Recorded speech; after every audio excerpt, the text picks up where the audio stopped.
Chapter 8. Brentford's only cinema, the Electric Alhambra, had closed its doors upon an indifferent public some 50 years before. The canny Brentonians had shunned it from the word go, considering that moving pictures were nothing more than a flash in the pan. Miraculously, the building had remained intact, playing host to a succession of small industries which had sprung up like mushrooms and died as mayflies. The last occupier, a Mr. Doveston, purveyor of steam-driven appliances to the aristocracy, had weathered it out for a full 5 years before burning his headed notepaper and vanishing with the smoke. Now the crumbling edifice, about the size of the average scout hut, and still sporting its original mock rococo stuccoed facade, was left once more alone with its memories. The projection room, which had served as a governor's office to many a down-at-heel entrepreneur, now deprived of its desks and filing cabinets, suddenly took to itself once more. With the collapse of some lopsided partitions, the old and pitted screen made a reappearance. But for the lack of seating and the scattered debris littering the floor, the ancient cinema emerged, a musty phoenix from its 50-year hibernation. The sold notice was up out front, and rumour had it that the dreaded Latinos and the Romith had the place earmarked for redevelopment.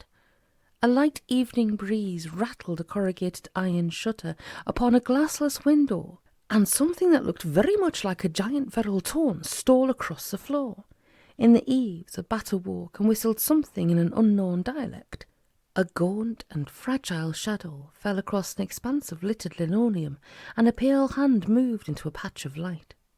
Ghostly fingers drew away a cowled hood, revealing a head of pure white hair, an expanse of pallid forehead, and 2 eyes which glowed pinkly in the failing light.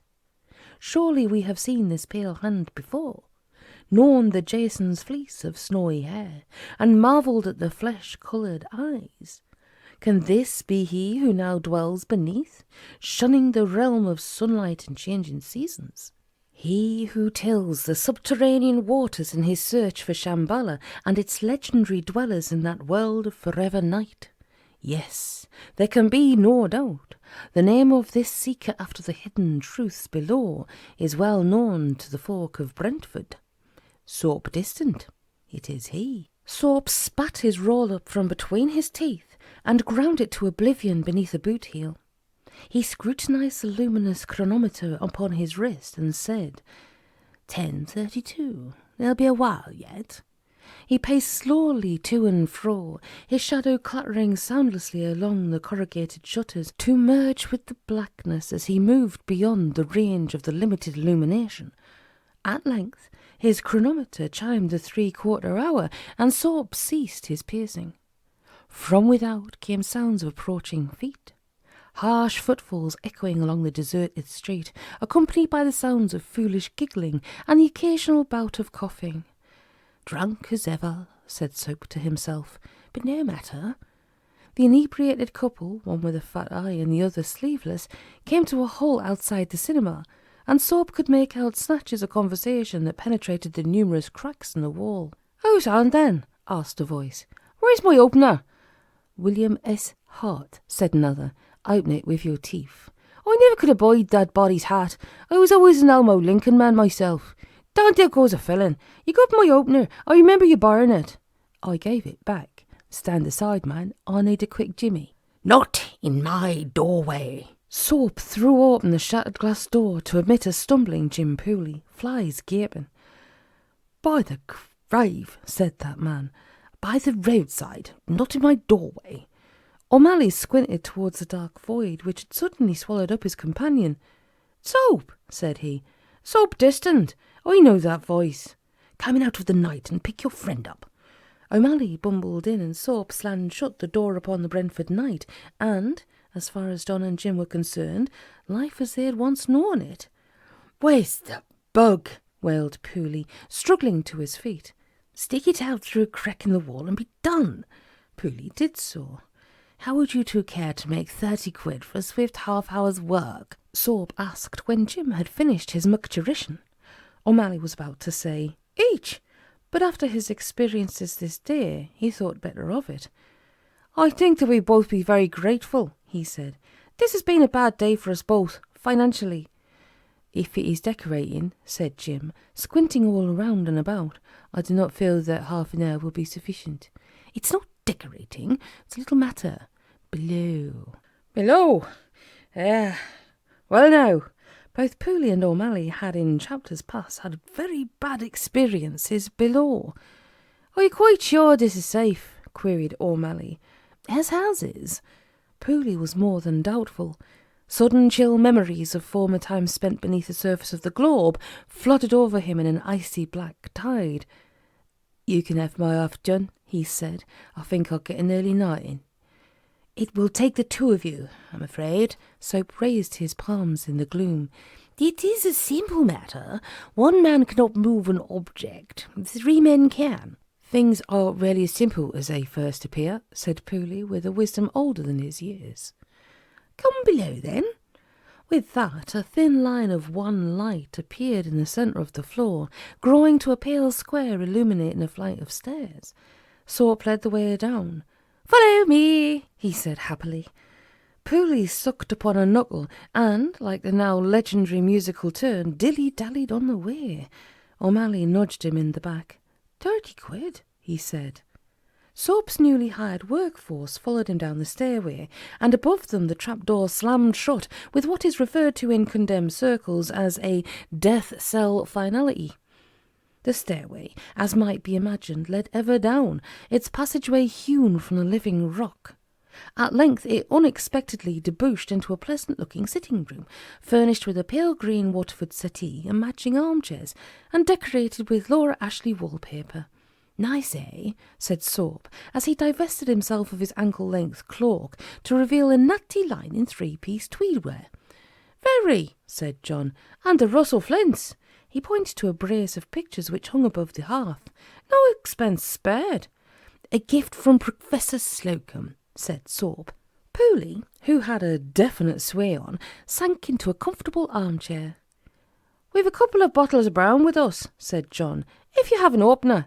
"It's a bit close down here." Pooley fanned at his brow.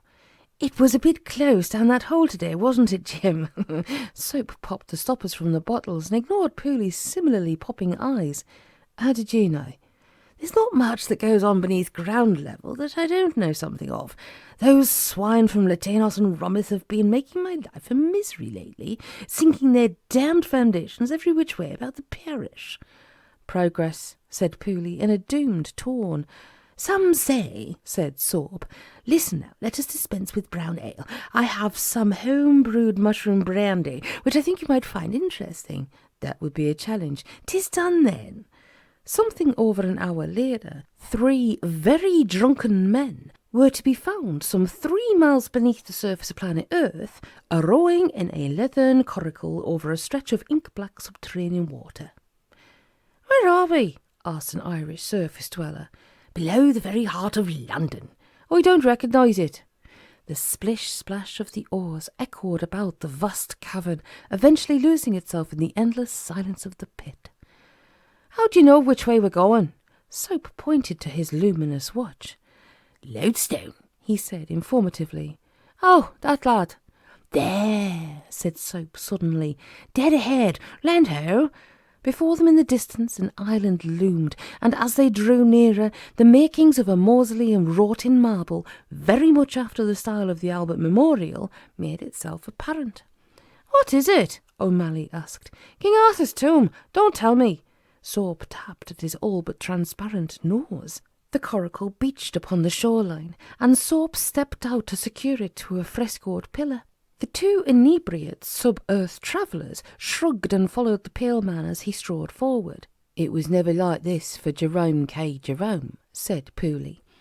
The strange edifice was, if anything, a work of inspiration. Marble pilasters, cunningly wrought with carved tracery work, soared upwards to dwindle into a high-domed ceiling which glittered with golden mosaic. Above, tapering Gothic spires lost themselves in the darkness. "Here it is," said Soap. The 2 wanderers halted in their tracks. In the very centre of this Victorian folly stood something so totally out of place as to take the breath from their lungs. It was a cylinder of bright, sparkling metal. but it was of no metal that any man of earth had yet seen. It glistened with an oily sheen and swam through a spectrum of colours, reflecting, mirror-like. A broad panel of what might have been glass, but probably was not, lay into a section of the cylinder's apparent lid, and it was over this that the three visitors to this sunken marvel craned their necks. "Strike me down," said Jim Pooley.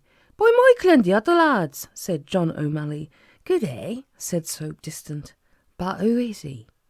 Beneath the glazed panel, reclining upon satin cushioning, his head upon a linen pillow, lay the body of a man.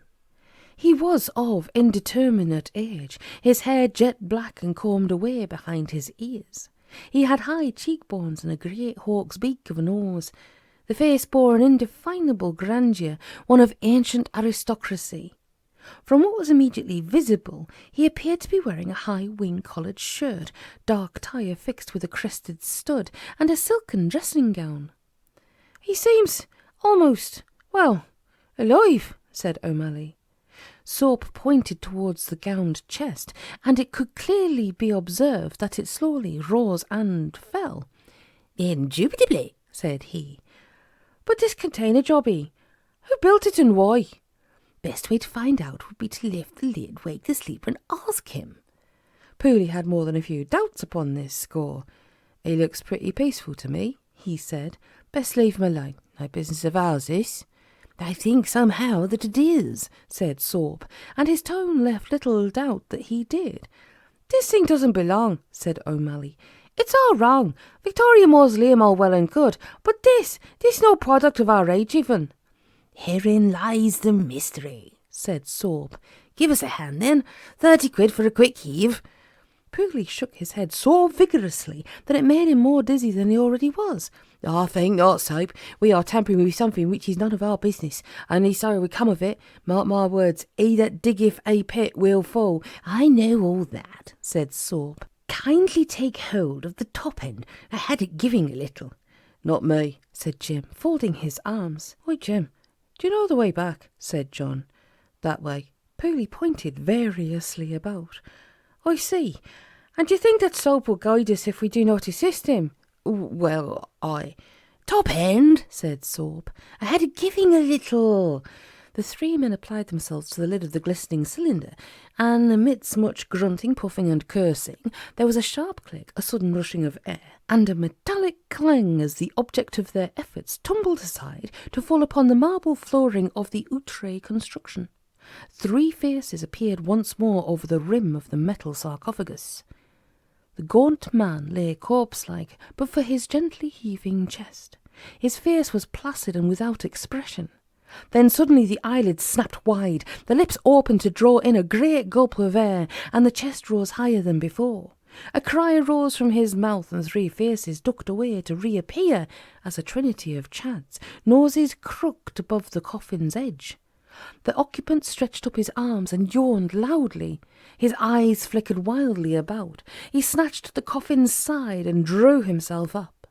He caught sight of the 3 now cowering men, and a look of perplexity clouded his face.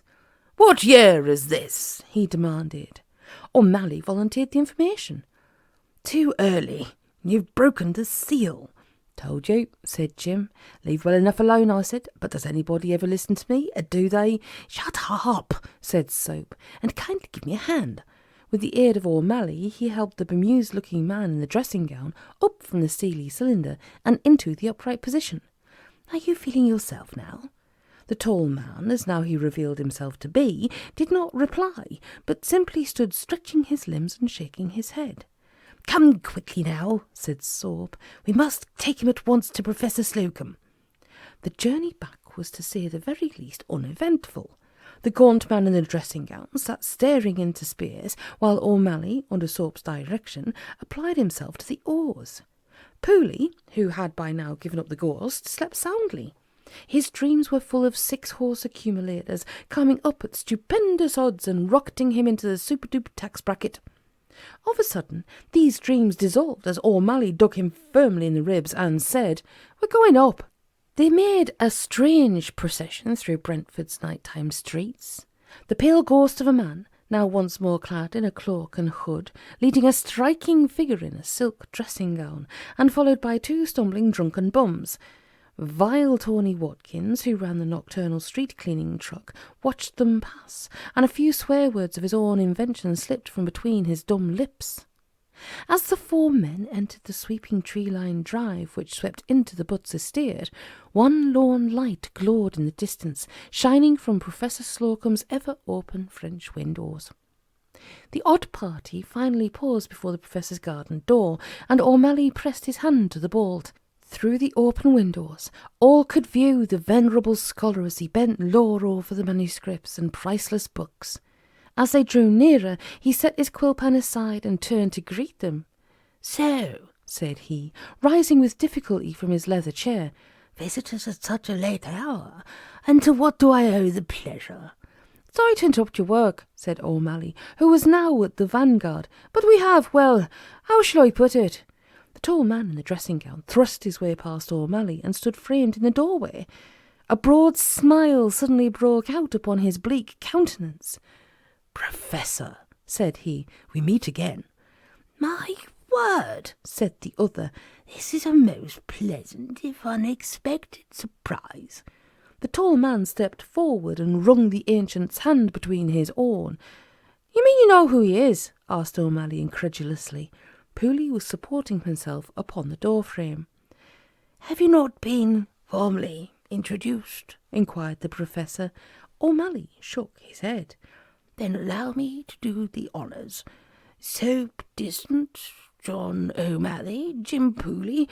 Gentlemen, it is my pleasure to present Mr. Sherlock Holmes, formerly of 221B Baker Street. Your servant." Said that very man.